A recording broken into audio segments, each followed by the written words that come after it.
which is PreK, Preschool Attendance. One of the interesting things in the literature, I was reading beforehand I was reading a meta-analysis, and you get nearly a full standard deviation of impact from high-quality PreK. It's one of those education reforms that is a gold standard. So on the margins, we're tinkering with lots of different education reforms, but this is one of those reforms that has been demonstrated in study after study. I think this meta-analysis looked at 80 different studies, the one in Teachers College Record. So really excited to hear about Dr. Wassmer's take on PreK. And without further ado, I'll turn it over to Dr. Wassmer. Thank you.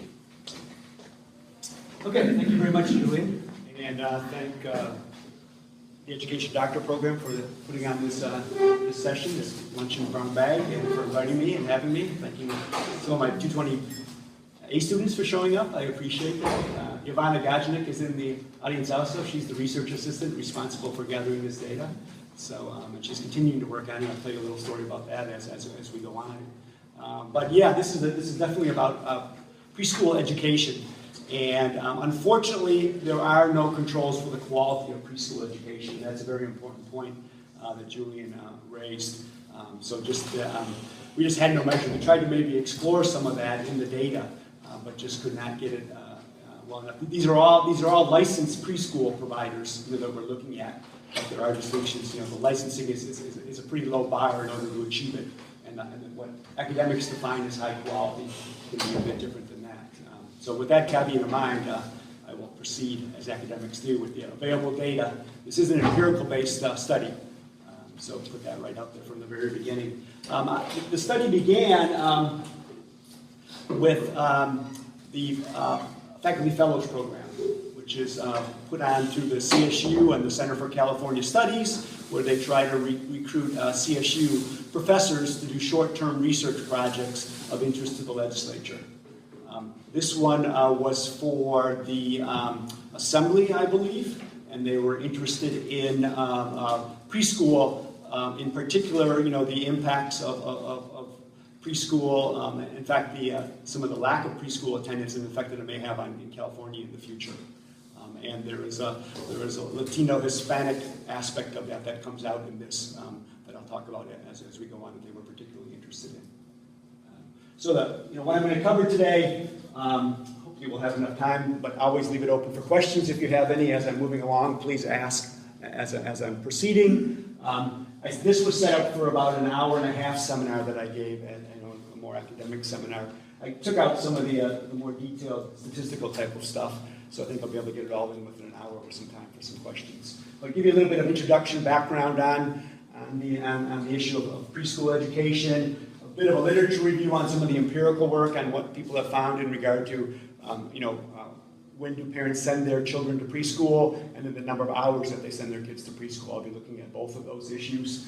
The data comes from the California Health Interview Survey, which is a very interesting data set that I stumbled across really in my PPA 207 class, just looking for large data sets that were publicly available that students could use. So for those of you in the PPA program, you'll have ability to use this data set and explore other issues. It's largely about health issues, but they do have issues in regard to preschool attendance in there also. Then some of my regression results, and I will, I think most of you at least have a touching knowledge of that. It is covered in 207, it is covered in the EdD program, in our quant methods courses, so I'll try to bring that down to more of a layperson level of explaining it, but feel free to ask questions. And then, of course, some of the policy implications, which is what the Assembly, and the legislature was interested in asking for in regard to this. And then wrap it up with a conclusion. This is a bit dated. This all began about a year and a half ago. So part of it came out of President Obama's State of the Union address in 2013, where there was an emphasis on preschool, and I think this emphasis still continues, but it was explicitly a call in his State of the Union address, as Julian mentioned, the need to enrollment in high-quality preschool programs. The research is actually pretty strong that it can make a difference in a child's success, in K through 12, going all the way through college, and in their ultimate career and earnings and job satisfaction, etc. So, the idea of a federal program that would help in doing this, now California itself has explored this idea, of implementing a pre-K, fully funded program across the state. And some of that motivation for me exploring this, and the legislature asking for that, was a look into that issue again. Last year, when the budget became a little bit more flush, the Democrats were actually had the 2/3 majority. There was some talk about programs of funding a universal pre-K program for California. So looking at the actual data, it's a bit disappointing how the United States compares to other first world, countries. This is the Organization for Economic Cooperation and Development, and the United States is way down here in regard to, as a percentage of age 3 to 4, only about the low 40 percentile of our students, our children are going to pre-K, where you can move up to Belgium and France and Spain and get up nearly 190% in that group. So there is definitely not as much preschool education going on. This is not daycare, right? This is meant where you go to a learning environment. There's things that are actually taught, skills, social skills, and educational skills. So that's where we stack up in regard to the OECD. When you look across the United States, it's also interesting to make some comparisons about the percentage of 4-year-olds. This is the percentage of 4-year-olds. My study actually uses 3 to 5-year-olds because that's all the data that was collected. But this is a 4-year-old. You can see California falls into that light green, lime green of about 21 to 30% of our 4-year-olds going to preschool. And actually the data that I have will reflect that also. But you can see, even in the southeast, Florida and Georgia and Oklahoma, West Virginia have much higher attendance rates than California, which is a bit surprising, given the progressive nature of what we usually think of California compared to the southeastern states. Oops, wrong computer. And then, as Julian mentioned, the evidence is pretty strong in regard to studies that have shown the effect of high-quality preschool programs. Calculating a benefit-cost ratio. What does it cost to put a child through preschool compared to the benefits? This is something we'll talk about in 220B next semester, and talk about in the education doctor program in some of the ed policy classes. These are actually 4 different studies, fairly well-known studies. All the programs analyzed were high quality. There's actually some debate about what high quality is, and that comes down to some stuff. When federal or the state is going to fund something, how do you define high quality? We can talk a little bit about that at some point. There's a footnote in my paper that talks about how the feds were defining it. But the benefit-cost ratios go all the way from 4 to almost 9 in regard to the benefits that occur over the course of a lifetime, actually discounted back to the present. So it's pretty strong. And actually the benefits, these were all targeted at low-income and disadvantaged kids. So of course you would expect perhaps the benefits to be larger there, and that's where these are coming from. But the reality is those are the kids that aren't attending preschool right now. So it's kind of a no-brainer in some sense to put the money forward and send some of these kids to some of these high-quality preschool program, but that's the issue. The money has to come forward in some way and be put out. This is the actual data that I'm using from the California Health Interview Survey. Notice that this is for 3 to 5-year-olds. That's all that they broke down. They had a subsection of the interviewees of 3 to 5-year-olds. So of the entire group of 3 to 5-year-olds, this is from 2011-12. That's the most recent survey that's still available. 25.6% were attending preschool. But what's interesting is this Latino difference, right? If you just break it out by race or ethnicity, people who self-identify as Latino, and then what they do is they ask for the most knowledgeable adult. When they call up, they say, can I talk to the most knowledgeable adult in the household?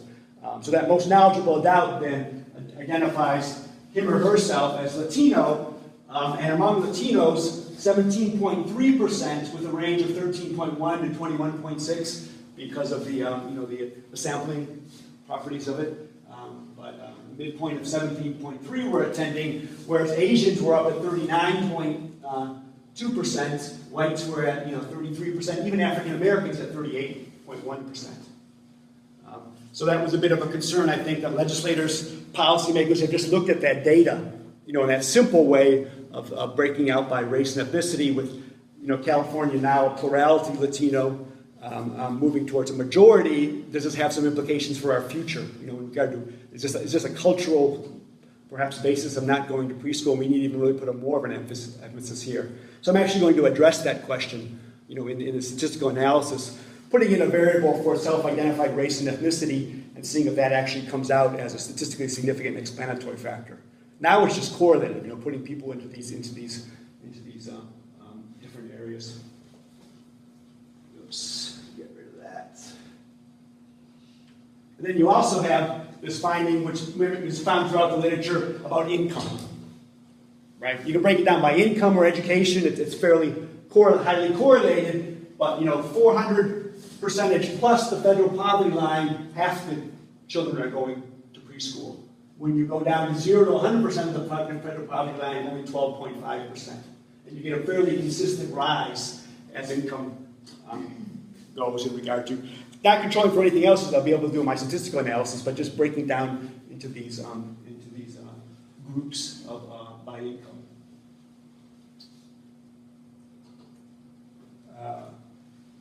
So, in Congress, there was a bipartisan bill, which we don't often have, back in November of 2013 for the Strong Start for Children Act. I think it did pass the Senate, but where it went to die was in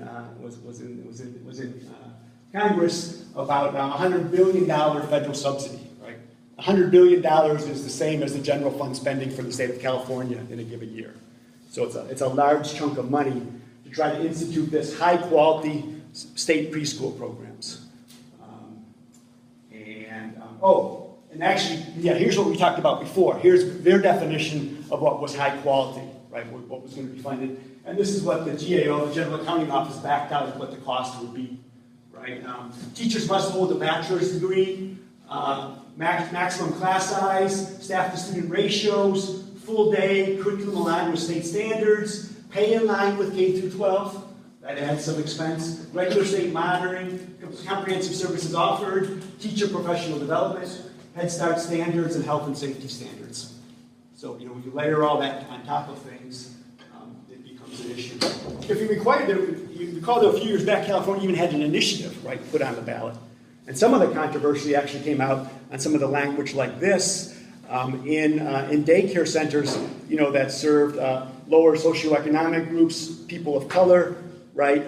That there was a concern that some of the current teachers, some of the current instruction methods would not even be valid, right? And they actually came out and lobbied against universal preschool because some of these requirements. I forgot what it actually was, but it was fairly close. But it did not pass when it was on the ballot 2 or 3 years ago. When this was commissioned, the state assembly knew that the feds were thinking about this, so they were looking themselves about to do something. Like I said, there was a 2/3 majority. There was some money that the possibility. I think it still stands there. It's something that is a possibility. I heard it mentioned at the PPIC seminar last week. About issues in California to be considered. You don't hear Jerry Brown talking about it all that much. It's something that he wants to leave as a legacy. But then other than keeping funding at its levels to the UC and the CSU, you haven't talked about education all that much. Maybe the local control funding formula, is also of interest. But it just becomes so expensive. That's why it's difficult, in some sense, to get these things done. Okay, so that's my background on kind of the issue about why it's important to think about. Any questions? Anything to add that you may know about preschool? Kind of talking in a foreign territory there. Yeah, Pia. Well, I just know from working on a state committee that did some revisions to teacher preparation standards, that the early childhood community, at least the ones that showed up to our hearings, was very, very much in favor of those standards, and particularly pushed on the idea of an early childhood credential. So I'm not sure, it could be like the folks currently employed folks maybe are represented by SB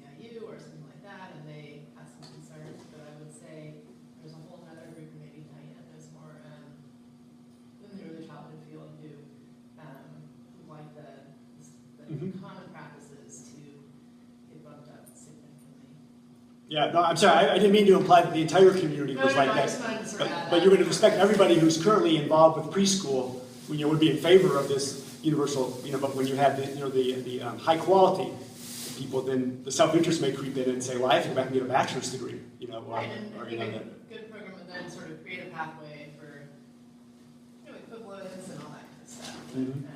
But I was surprised, we had lots and lots of things in that report, and those early childhood folks were at every single meeting, very well prepared. So it'll be interesting to see if the state does anything. Yeah, so where's it at now in regard to the policy process? Anything being talked about it? No, I think the issue really is just the funding piece. Mm-hmm. And then I do know legislation is moving through the state to expand the multiple subject credential to include transitional kindergarten. So that's like a little baby step towards making sure that the pre-formal education has a credential teacher, which maybe means the quality goes up. Great, thanks for sharing that.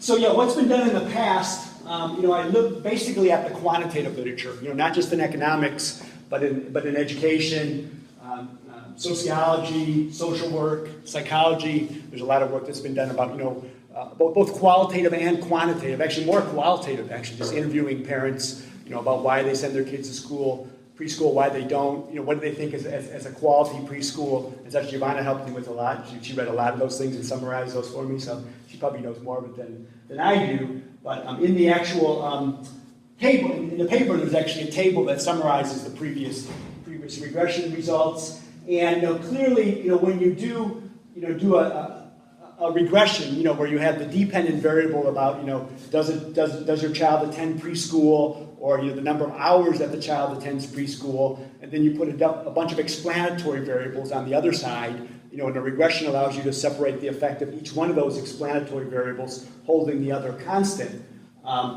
Income clearly comes out, as in just as simple as being an important determinant of preschool, and as the economists would call it, it's a normal good. As people's income rises, their desire to send their kid to preschool goes up. Some of that is the budget issues that we talked about. They just have the resources to do it.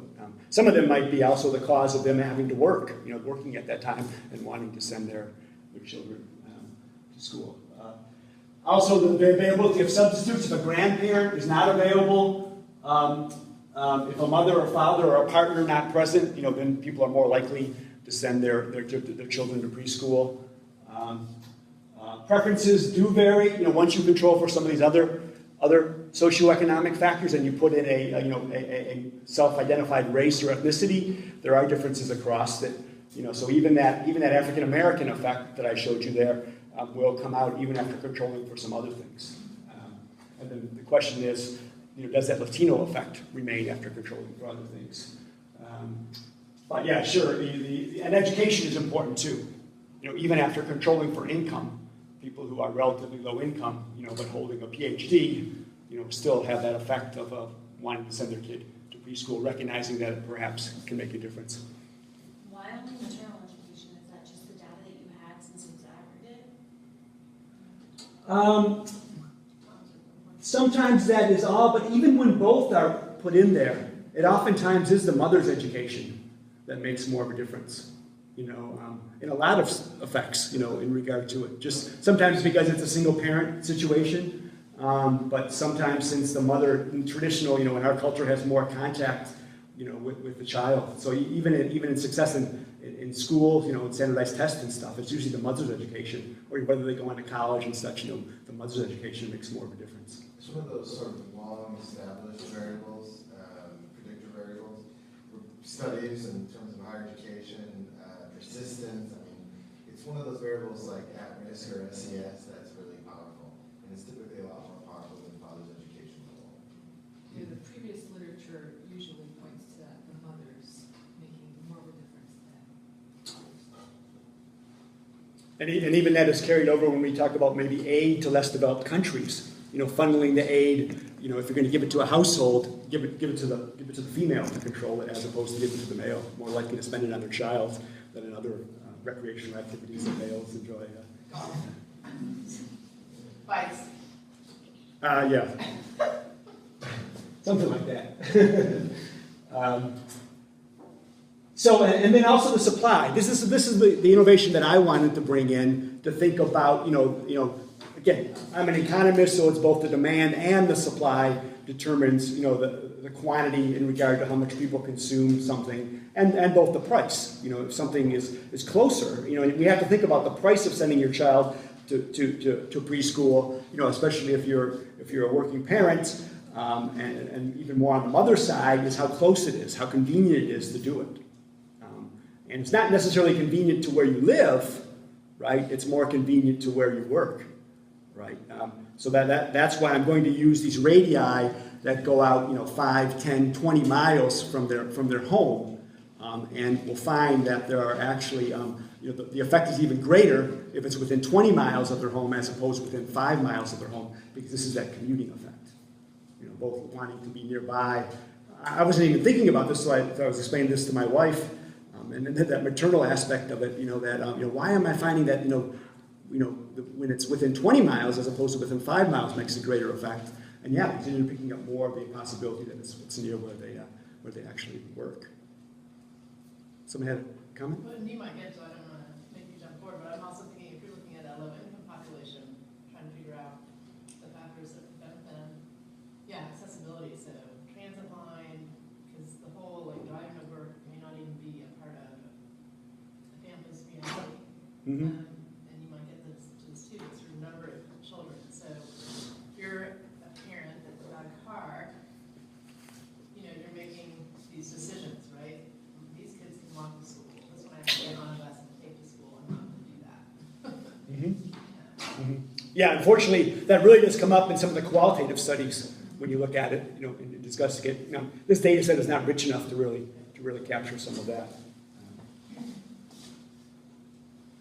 So basically, the model in relatively simplistic terms is to think about, I'm actually going to examine whether you send your child to preschool or not, a 0-1 type of measure.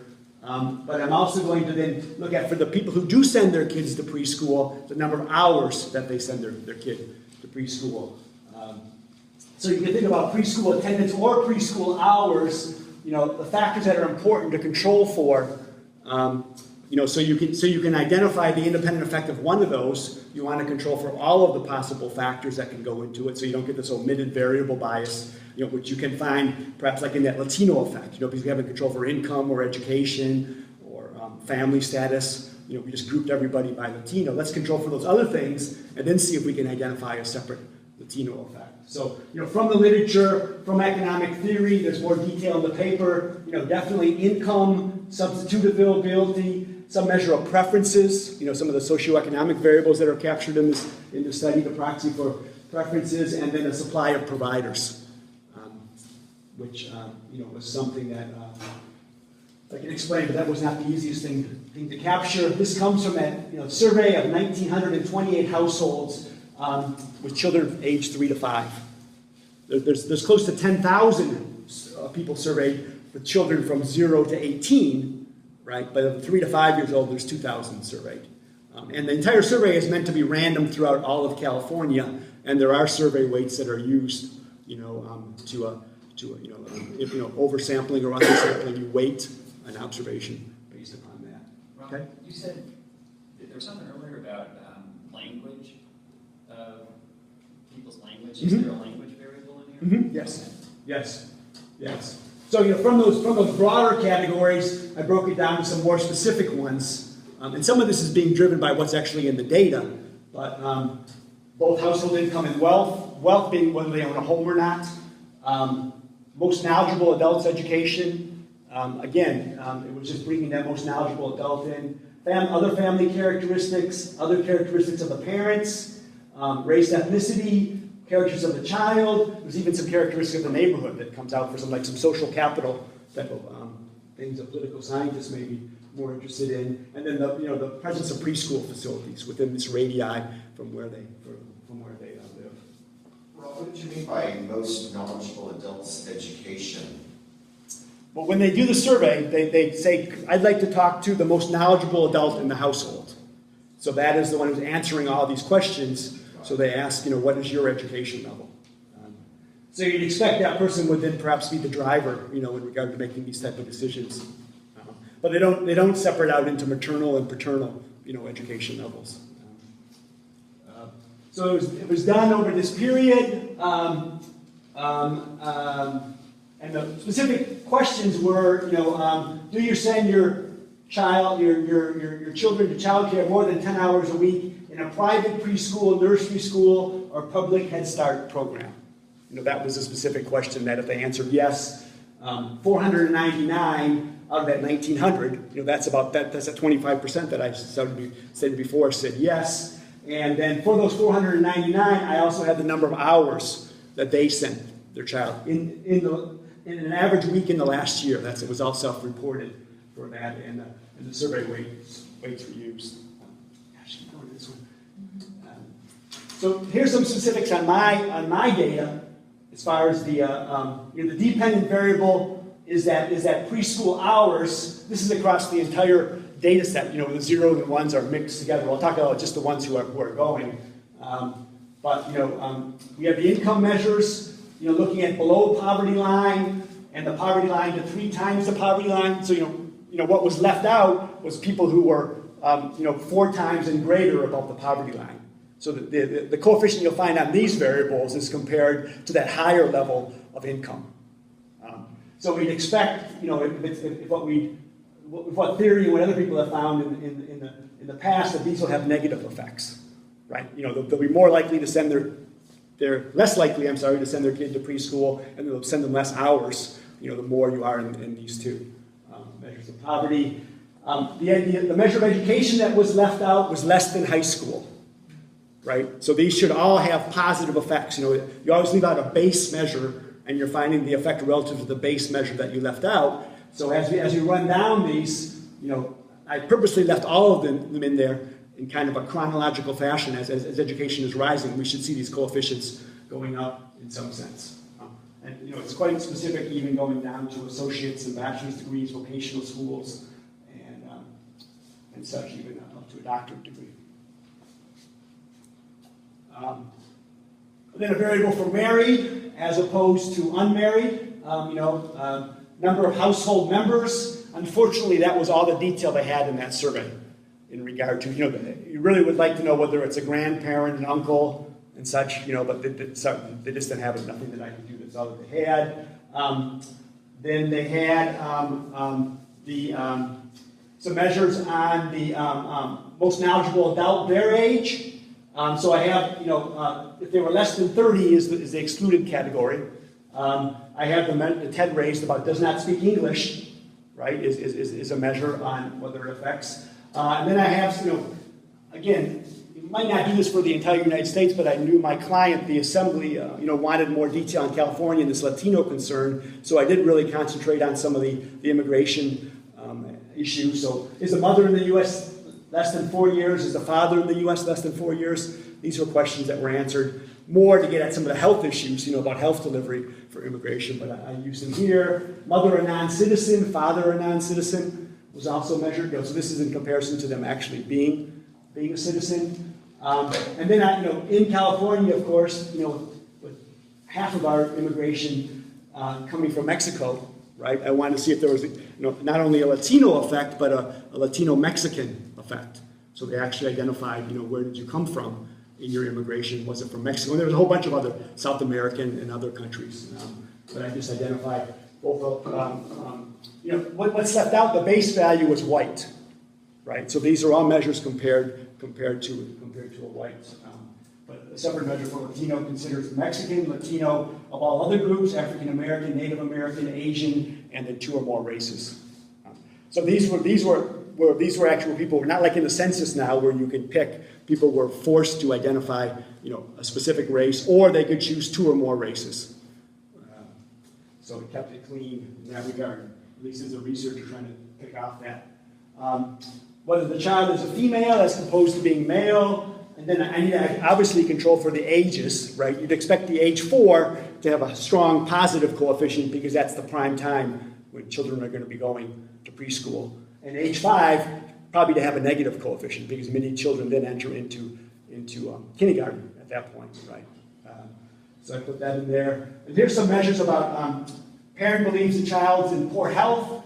The parent believes the child has limited ability, right? Whether there's some effect on that and their preferences for sending someone to preschool, and then even some of these social capital measures, which we played around with a few different ones. These are ones where we found some statistical significance. Neighborhood people not helpful. So it's kind of a trust in the neighborhood, and do you want to send your kid to a neighborhood group? Neighborhood not safe, and then where do they actually live? And what's left out is this measure of a core central city, right? Is the base that's left out. These are these census clearness definitions that I think they were coded after they looked at their GPS coordinates of where they actually lived, and they coded this at UCLA. But second city residents, suburban residents, second city in Sacramento would be like Roseville or Elk Grove, right? Not a central city, but still a primary city in the area. The suburban residents, would be someplace in between there. The town rural residents would be living out in a rural area. And then here's are the preschool measures. Preschool slots per 3 to 5 year olds in a 5-year radius. So I think this deserves some explanation. This is kind of the innovative part of this, and what Yvonne and I spent a lot of time, and we're still spending some time working on, is within that data set, they actually have the GPS coordinates, the latitude and the longitude, geocoded of that household, where they actually live. The problem is they will not share that with you for privacy reasons. Thinking you're going to identify this person and knock on their door and talk about one of their health conditions. So, it's there and you can use it, but you have to give all of your data processes to them in order to do it. So, we know where they're located. So then Yvonne and I actually then geocoded all of the licensed preschool facilities in all of California. How many, like 5,000? How many were there? 10,000 or more? Yeah. So you get the addresses of all those. Then you can just actually go to Google Maps and you can geocode it.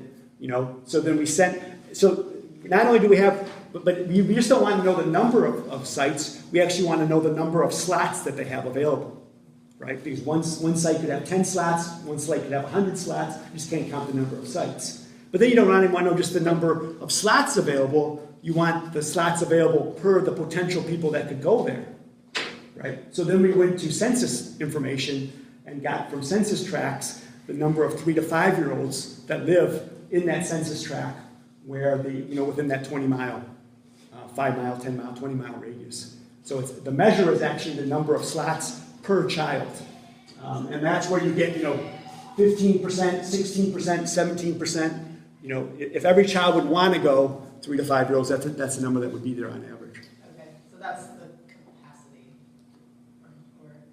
Yeah, It's the capacity as a percentage of the potential demand, of the full potential demand, if everybody would send their. There's not enough. If everybody. No, but some of that is 5 year olds, where they're not going to go. And it's in counting 3 year olds too, whether we're going to put 3 year olds. It's usually the 4 year old that we're talking about getting into preschool. So yeah, then it becomes an ArcGIS, that they had to actually process themselves, where they, on a map, they draw where the household's located. They have dots on that map of all the providers around it. Then they draw a 20-mile radius around each one of those, and come up with the potential number of providers in there. You assume that birth rates are relatively equal between cohorts of kids, which of course is not going to be perfectly equal because of economic conditions and everything else. Even if you add 15 to 15 to 15, you still don't have enough spots. Mm-hmm. Oh yeah, no question about it. Yeah, that there isn't enough. Yeah, I mean, yeah, and then it becomes, it becomes, and actually in some of the economic journals, in one of the economic journals that I sent this to, it was actually, it's kind of market driven. These are entrepreneurs who open up these places in some sense, and you know, what's the role of the state to actually encourage that? You have to start talking about, you know, the benefits of preschool going to the entire society as opposed to the individual in kind of an economic model, and that's where you would have, you know, subsidies. You know, do you give them to the individual parent, you know, or do you give them to an entrepreneur, you know, that would want to maybe open up preschools? You know, you subsidize on the supply or the demand side, and this research shows that there could be effects, you know, on the supply side. A super interesting sort of spin-off study that you should use the same data would be differentials in access by different variables within the census tracts by, you know, either continuous or, you know, quartile percents of different types of students. I mean, I think that, you know, you could roll that variable, that 15% or whatever, into an outcome variable and control for several other variables, and have an access paper, and who has more access to early childhood. Because you talk about being a market. So in markets, we know there's winners and losers, right? So I think that would be a super interesting spin-off study. I think the legislators would be really interested in that. Sounds like Yvonne has more work to do. Okay, so I'm using STATA, you know, which is an economic-based regression model. It's quite nice. It's right on your desktop. Costs only about $170 for an academic to buy a lifetime use of it. I use it actually in my 207 class. Have students buy a copy of it. And in STATA, they're usually, you know, editions come out every year, and they have the most recent type of econometric packages and methods put in there. And one of these is what's called the two-part model, which actually accounts for the decision, you know, the first decision that a parent has to make is I'm going to send my kid to preschool, and then a second decision is how many hours am I going to send them, right? So this actually accounts for that, you know, and the error structure that's between, that comes up in regard to both of those type of decisions, not to get into too much gory detail, but it really is kind of state of the art of when you want to do something like this, model both of these things.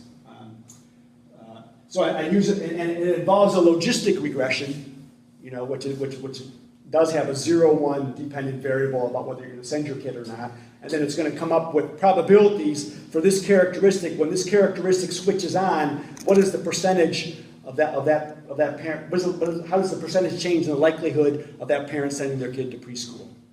You know, something like, you know, an African American as compared to the white, you know, is 400% more likely to send their kid to preschool. You know, these numbers will emerge in that logistic. And in the OLS, the coefficients will actually show, you know, when this characteristic of the household switches on, how many hours more do they send their kid or less to preschool than the excluded category that it's being compared to. And then it also allows you to not break it down by 0-1, but to calculate an average effect where you include both the zeros and the ones, you know, 0 hours as compared to positive hours, and use all 1,700 observations. So I have some results on that. That's more like the old Tobit that economists used to use a long time ago, which now has been just kind of discredited for this type of modeling, but probably too much detail. So I have 4 sets of Logit and OLS results. First, I have one set that has no provider in it, you know, none of the supply side measures. Then I have another set that have providers within 5 miles, another with 3 miles, and with 20 miles. And found the results to be the strongest, as I mentioned, you know, when you account for providers within 20 miles.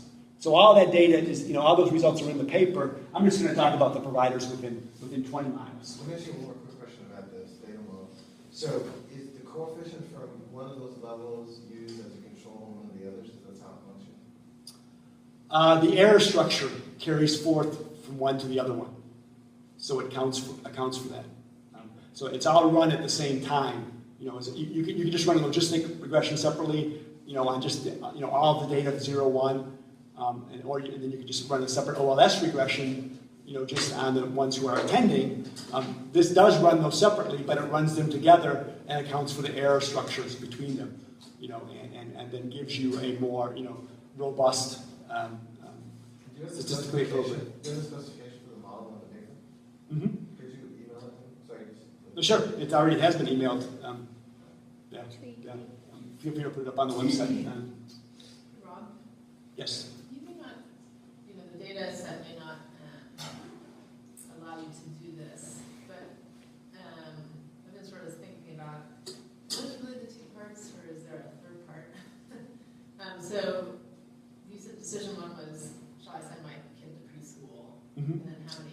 More than 10 hours, yeah.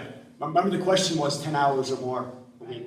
To me, then, I would, I mean, just intuitively feel like the most important question is, like, which preschool, right? So it's a quality thing. So, and I would imagine, and I can be wrong, but I would imagine that any parent, whatever the demographic characteristics, has some ideas about quality. And if they don't see it, they're not gonna, not gonna move forward. Is there any way to get at? Not in this data set. Okay. Yeah, But just- not in this data set. It's a big leap to me. Yeah, I mean, Anyway. we have licensed preschool providers, right? So, you know, and Yvonne, correct me, you know more, there was another step besides just licensed, there's another level that the state certifies in regard to more than licensed, right? And we tried to gather some data on those independently, and there was a large number of missings in regard to, you know, which ones were currently, you know, at this level that would be better measure of a quality one. So yeah, I mean, that clearly, if you read the qualitative literature that a lot of education researchers have done, yeah, that is when you interview parents, you know, teasing out some of that stuff more comes from a qualitative study. You'd have to have a pretty rich quantitative data set to do it.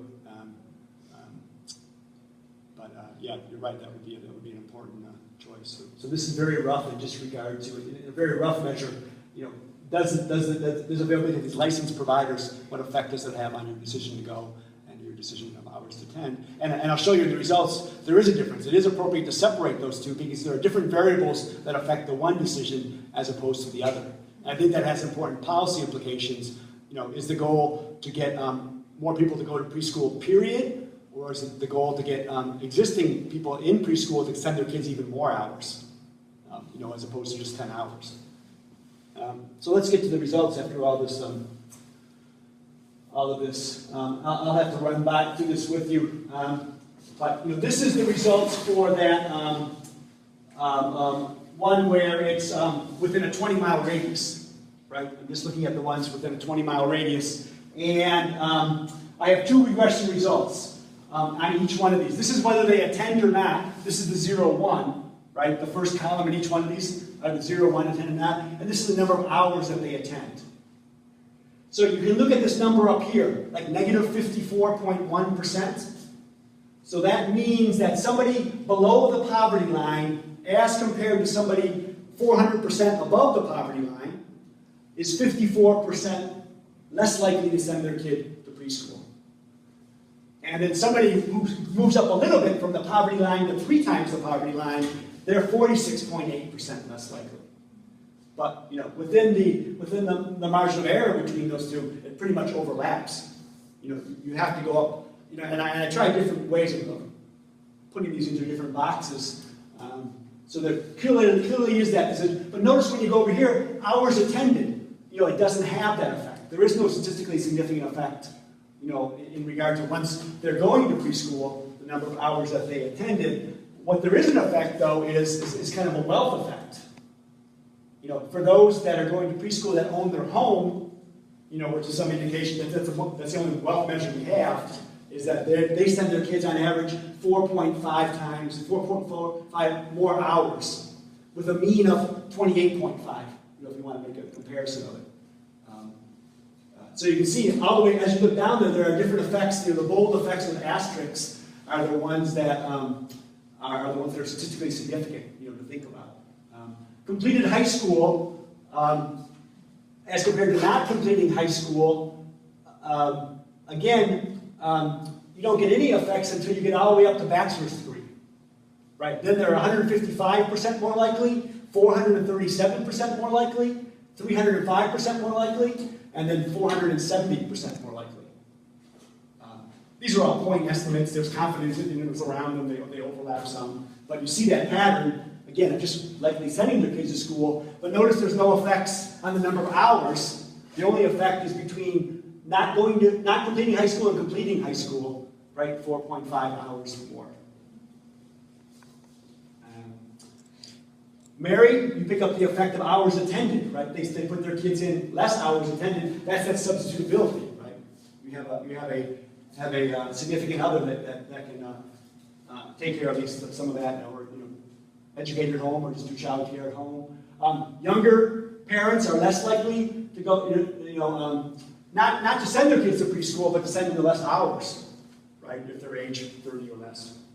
I don't have any measure of the type of employment that the mother or father or the partners in this household are doing, so it's unfortunate. I can't pick up some of that. Does not speak English, right?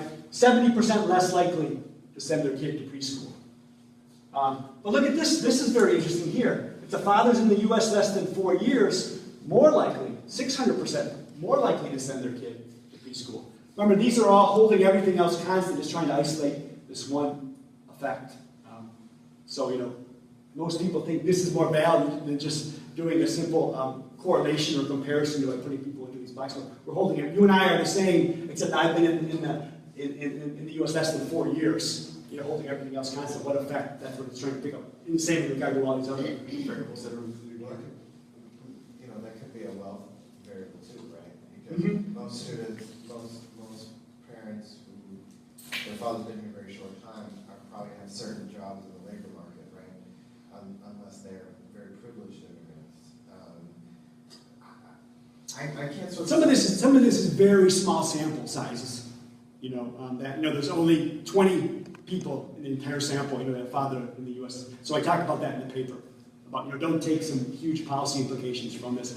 I'm not taking it out, I'm still reporting it because it's an important control, but I don't really trust it entirely that it's really telling me one thing or the other. It may just be, an artifact of what these 20 people who fall into this category, something else that I'm not measuring. Well, the piece that's connected to it, and maybe you can sort of do this faster than I can, because you're so on top of this data. But so I would think that someone who is in that situation, they're a recent immigrant, that they're going to have a really high cost of them, which is therefore going to make them eligible for Head Start. They're going to be more likely. So how do you think Head Start interacts with your data? Yeah, no, that is a very good point, and we have talked about maybe running a separate regression just for people in Head Start, right? Separating up Head Start decisions as opposed to other ones, and now it's all kind of lumped together, so that would be clear. And maybe in this additional run that we're going to do, I may actually ask the people at UCLA to run some regression just on the Head Start, 0-1, whether they're in Head Start, and then if they're in Head Start, the number of hours, and make some comparisons. Of course, it's going to be power. Yeah, I think some of the Native American and African American results may be an effect of that, right? They're more likely to be eligible for these programs. Not every student is equally likely, or not every parent is equally likely to make this choice based on what they have available to them, right? So the thing I was thinking about, but if you then control for Head Start, I suspect that all 20 of those parents who have, I'm just guessing, have been here under 4 years. I bet you, if not all of them, the vast majority of them would be Head Start eligible, right? So just an interesting question, because that would be a compound, right? The data, I think, by itself stands alone is super interesting. Just something I was thinking about. Yeah, no, that's a good point. Yeah, and I think I may take advantage of that opportunity when we go back for another run to try to do some of that. But here's the question that the legislature was interested in, that kind of motivated us from the start, is Latino, right? It goes away. It's not statistically significant anymore in comparison to a white, right? The white is the excluded category. So it's the other things that correlate with Latino, non-citizen, not being in the United States, lower education, lower income, unfortunately, move together, same in our state. So the story that can be told to the concerned legislature is that, thanks for coming to you, is that, as Latinos in the state, reach a greater plurality majority, if their education and income levels, English speaking ability move up with the rest of the state, then we're no concern specifically that there's some type of cultural, racial, ethnic effect that comes out of Latino, right? That disappears. Whereas the African American and the Native American still appears. But that, as Julian mentions, that may be a Head Start effect. But it's pretty consistent. It's pretty amazing. Across all studies that I've seen, there's always been an African American effect. That African Americans send their kids to preschool more than a white with the same characteristics, no matter what type. Which would be important for policy, right? So let's say you throw it in there. Because sometimes you think, oh, well, if I don't have significant effects, that's bad. But I don't always think that not having significant effects is a bad thing, right? Because if you throw Head Start in there and some of this wipes out, that to me infers that actually Head Start is a good thing in terms of the choices that are being made. Right? Yeah, no, you're convincing me to try to some Head Start ones on this. Yeah, thanks. Rob, so again, not interested before, but it does seem that does not speak English has a big effect. Do we have that from the qualitative information? Do we know how many providers speak Spanish or anything like that? Or is it do we know, is it a problem finding providers who speak Spanish? Go ahead. The same thought popped in my mind, and then it kind of becomes, well, would you want a provider that was bilingual so they could teach Yeah, the bilingual, child yeah, English right, exactly. in the Yeah. school, and then, because if Spanish or Right. any other language is Yeah. being spoken at home, you want them to catch up. So could you find a way to assess that using, probably not this data, but data in general? I don't even think school districts know that about their employees in their large data sets. We don't know what languages they speak. Not that I've seen. I mean, maybe in some of the federal data sets. Part of this gets at those definitions of what quality preschool is when the federal and state imposes on it. It can't be taught in Spanish, right? You move to English language specific, and that's what the point that I was raising. Some of the providers were actually against the universal preschool in the past because parents wanted to send their kids to a Spanish-centric type of school. That they would not be allowed under these quality definitions. They would not be subsidized. So yeah, there are some interesting issues about that. Spending too much time on this, but it's not surprising on the age. No distinction between male or female. Whether send their kid to preschool. Interesting, neighborhood people not helpful. Right? Some measure of social capital, less likely to send your kid to preschool. Right? So it makes sense, you don't trust the neighborhood people to send your kid out into that environment.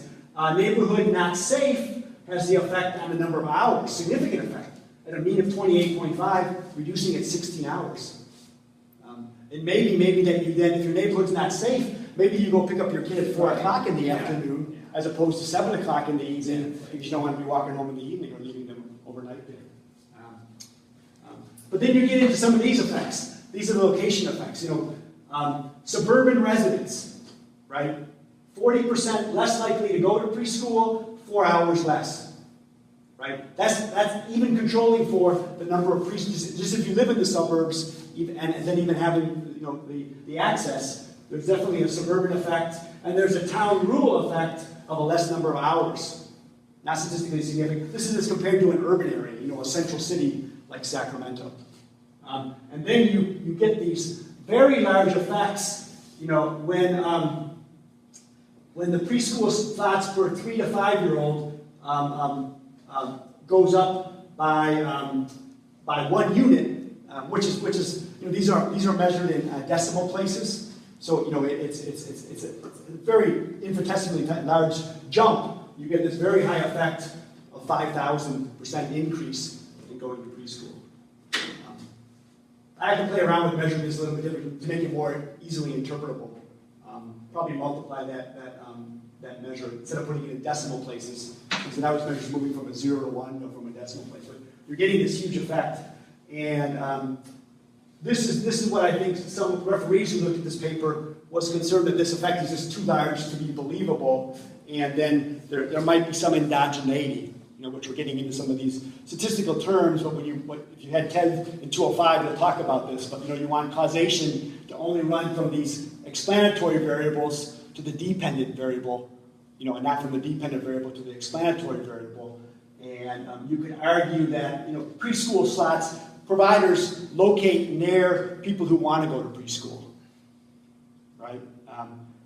I didn't think it was that big of an effect because this is an aggregate demand. This is just one individual's demand, and that one individual may not be representative of everybody else in that market.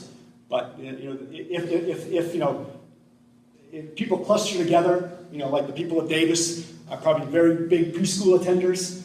So if you have these characteristics of that one person, it's going to be representative of that neighborhood that's going to preschool, and then there's going to be more preschool providers nearby, so you get the causation going both ways. I want to pick up the effect of just how supply affects the choice. Well, that's impossible unless you do something quasi-experimental, like some sort of discontinuity.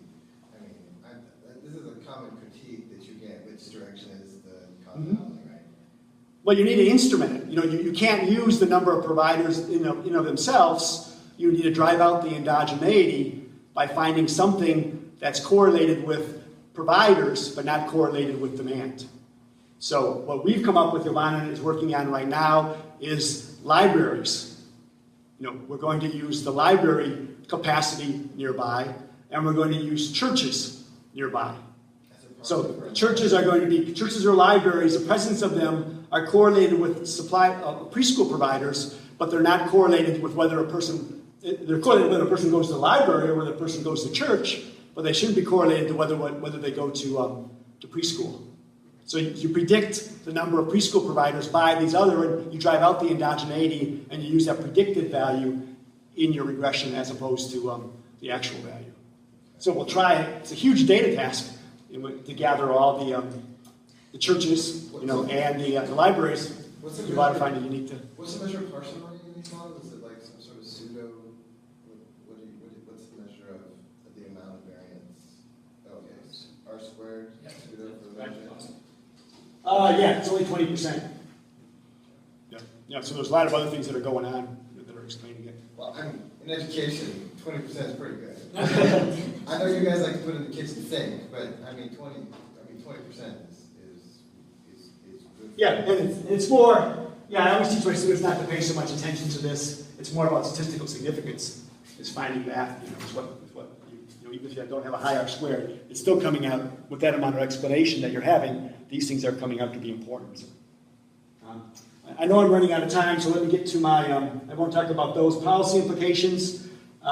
We've already talked about them, but there are clearly different demand and supply influences on both whether you send your kid to school and then the number of hours. Here are some of the demand factors that I think are relevant. And the idea in what I had to get to the legislature is whether they're actually trying to do outreach, in regard to trying to encourage what parents to send, to get parents to send their kids to school. These are places that you could target. Just like any type of marketing campaign, these are the customers that aren't going right now. Go to these places, and if it's an information issue, provide information or even subsidies to these type of households. Low-income households that don't speak English, households where there's less trust in the neighborhood, households where with lower education, and actually, by this measure, African American and Native American doesn't have to be as much targeted because they're going actually more, than others. And importantly, there's no need to target Latinos specifically. There's need to target low-income Latinos, low-educated Latinos who don't speak English. But to have an outreach campaign that would just be lump all Latinos together, that would not be effective. It's not that there's not an overriding Latino effect that's happening. And actually, this research didn't get much traction in the legislature because I think that the member who sponsored it wanted to find a Latino effect, right? Wanted some confirmation of that earlier effect that I've shown to have sponsor some type of bill that would target that audience specifically. So I haven't even presented this to the legislature. They lost interest in it when my results were found, not finding what they wanted, and then they move on to other things. 6 months later, after they've commissioned the study.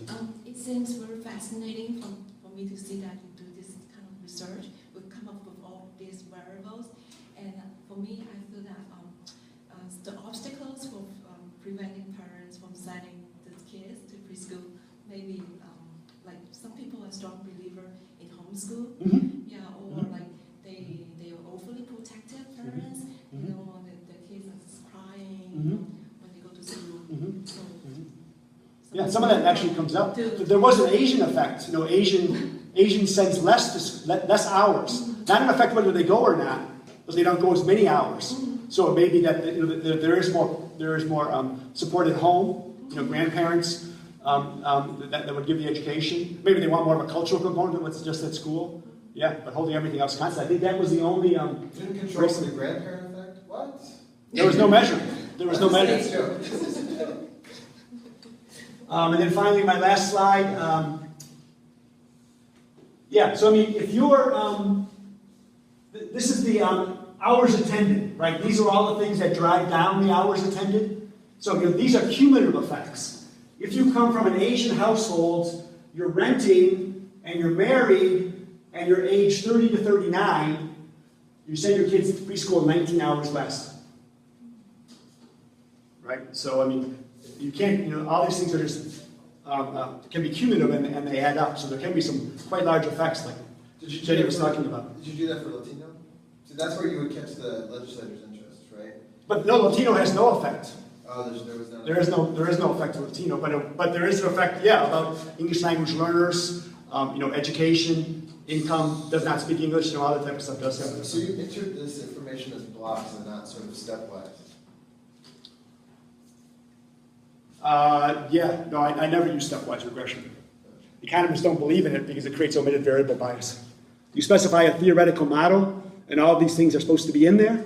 And as you mentioned before, whether they're statistically significant or not, you leave them in there. So economists don't have, they know what stepwise regression is, and they know that people use it, and it basically maximizes your R-squared that you were talking about before, because you try to find out things that are statistically significant. But it creates omitted variable bias because you throw things out. Just because in this sample it's not statistically significant might not mean that it's not important, and you're really not trying to just fit the data to this sample, you're trying to make predictions elsewhere. So this is all, there is no things that are left out. You start with the basic model that should be in there, then put everything that you try to cover that in there.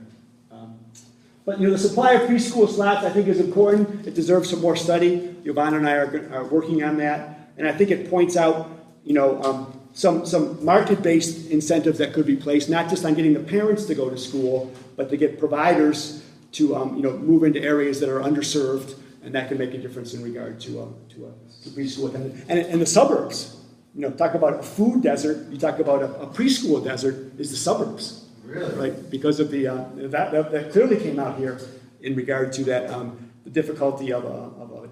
And there has been some qualitative studies, some of it is in regard to zoning. It's more difficult to put a preschool center in a suburban neighborhood because people don't want it near their house, right? In an urban neighborhood, exploring that a bit further in regard to a policy implication. But as you suggested earlier, Davis is an exception. Every 3 blocks. Interesting. Super interesting. Any final questions? Because we want to respect the last question. I was going to ask, did you take into account the commute effect in the sense that most parents would want the preschool near their work, both for access but also for hours? Mm-hmm. If you have to work till 5 and you get charged if you pick up past a certain point, you'd want it to sort of work. See, I don't have any measures about whether the parents work or not. Where that comes out is when the effects are greater when you think about the number of preschool slots within 20 miles as opposed to within 10 or within 5. So I scratched my head for a while, like I said, until I talked to my wife about that. And she said, well, yeah, of course, because that means it's probably going to be, when it's within 20 miles of where people live, it's going to pick up more of these possibilities to be near where they work. So it's not a huge difference, but the effect does go up to put slots within 20 miles of where people work. So yeah, so I think there is definitely an employment effect there. You want them near more employment centers. I think the market realizes that too. Some of the suburban issues are taken care of if you live in the suburb but work downtown. The preschool provider is downtown. But more and more people aren't going downtown. They live in the suburbs and drive to another suburb, and there may not be preschool providers within that. Thank you so much, Dr. Wassmer. I think there is so much